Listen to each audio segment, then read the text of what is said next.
Olá. Hoje a gente mergulha direto em 2 Crônicas, capítulo 31. Vamos ver o que aconteceu logo depois daquela grande festa e reforma religiosa em Judá. É assim uma sequência de ações bem fortes. Tudo começa com uma atitude drástica mesmo. Mal acaba a festa e o pessoal sai destruindo locais de idolatria por todo lado. Judá, Benjamim, até Efraim e Manassés. Quebram colunas sagradas, cortam postes de Azera, aqueles símbolos lá da deusa pagã, derrubam altares, uma varredura completa, né? Exatamente. Essa ação imediata é muito significativa, mostra assim a consolidação na prática das reformas do rei Ezequias. Depois da renovação espiritual que teve na festa, veio o compromisso visível, né, de abandonar a idolatria seguindo a lei. E o que chama atenção também é até onde isso foi. Não ficou só em Judá, chegou a territórios do antigo Reino do Norte. Isso talvez aponte para um desejo de, sei lá, reunificação em torno da fé, sabe? Mesmo que só na fé. Sim, faz sentido. E a reforma não parou só na destruição, não. O Ezequias agiu rápido para reorganizar o serviço do templo. Ele designou os sacerdotes e levitas para suas funções certinhas, conforme as divisões. Uns para os holocaustos, que são as ofertas queimadas inteiras, outros para as ofertas de comunhão, onde uma parte era compartilhada. Tinha gente para ministrar, para agradecer, para louvar, bem organizado. E o próprio rei, olha só, deu exemplo, contribuiu com bens dele para as ofertas regulares que a lei pedia. Essa organização era, assim, vital. Restabelecer as funções direitinho, conforme a lei, trazia ordem e dignidade para o culto. E a contribuição do rei.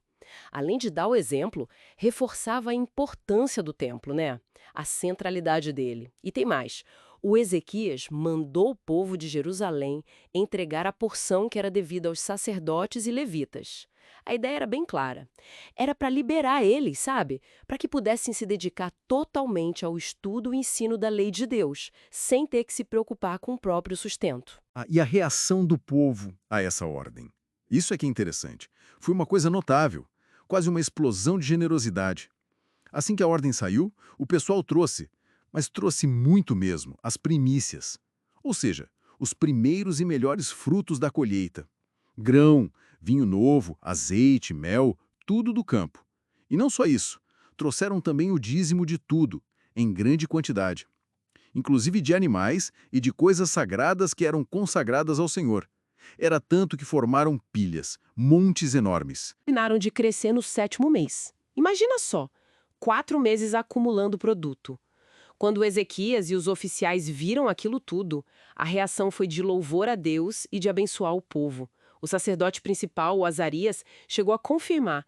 Ele disse que, desde que começaram a trazer as contribuições, tinha comida suficiente e ainda sobrava muito. Nas palavras dele, porque o Senhor abençoou o seu povo. Essa fartura toda foi interpretada como um sinal claro, né, da aprovação de Deus para a obediência e para a generosidade deles. A fé se traduzindo em ação concreta, em apoio da comunidade. Entendi. Mas assim, como é que eles administraram tanta coisa? Aí entra a organização de novo, né? O Ezequias mandou preparar depósitos lá no próprio templo. E as contribuições, os dízimos, as ofertas, tudo foi levado para lá direitinho, com fidelidade. Nomearam supervisores principais, tipo o Conanias e o irmão dele, Simei, e equipes para ajudar eles. Tudo sob ordem do rei e do sumo sacerdote Azarias.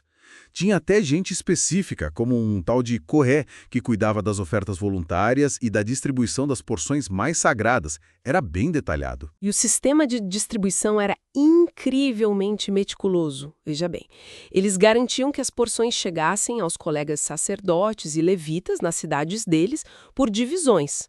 Para todo mundo, os mais velhos, os mais jovens, usavam os registros genealógicos para incluir todo mundo que estava registrado, sacerdotes, levitas, a partir de 20 anos e até as famílias deles, esposas, filhos, filhas, incluindo crianças a partir de 3 anos que já iam ao templo. Tinha homens designados por nome para levar as porções até para quem morava mais longe, nos campos. Isso mostra uma logística, uma administração impressionante, sabe? O foco era garantir que o sustento chegasse para todo mundo que servia.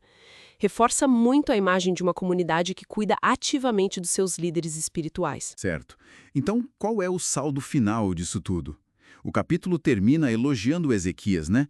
Diz que ele fez o que era bom, reto e fiel diante de Deus em todo o Judá. Em tudo que ele fez no serviço do templo, na obediência à lei, ele buscou a Deus de todo o coração. E o resultado que o texto dá é direto. E assim prosperou. Parece ter uma ligação bem clara entre a liderança dedicada, a resposta massiva do povo e o sucesso das iniciativas. Exatamente. A narrativa constrói essa conexão forte entre a iniciativa do líder, a participação ativa e generosa da comunidade e a obediência à lei divina como base de tudo. O interessante aqui, para mim, não é só ver que essa combinação funcionou, mas pensar em como essa estrutura toda quase burocrática de coleta e distribuição não esfriou o fervor religioso. Pelo contrário, parece que canalizou e sustentou a generosidade do povo. Isso levanta uma reflexão, né?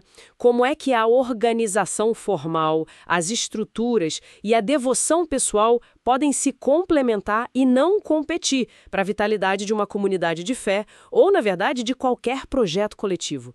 A experiência lá de Ezequias sugere que a prosperidade, no sentido amplo, floresce nessa sinergia, quando liderança, organização e o compromisso do pessoal andam juntos. Fica aí a ideia para a gente pensar sobre o poder dessa dinâmica.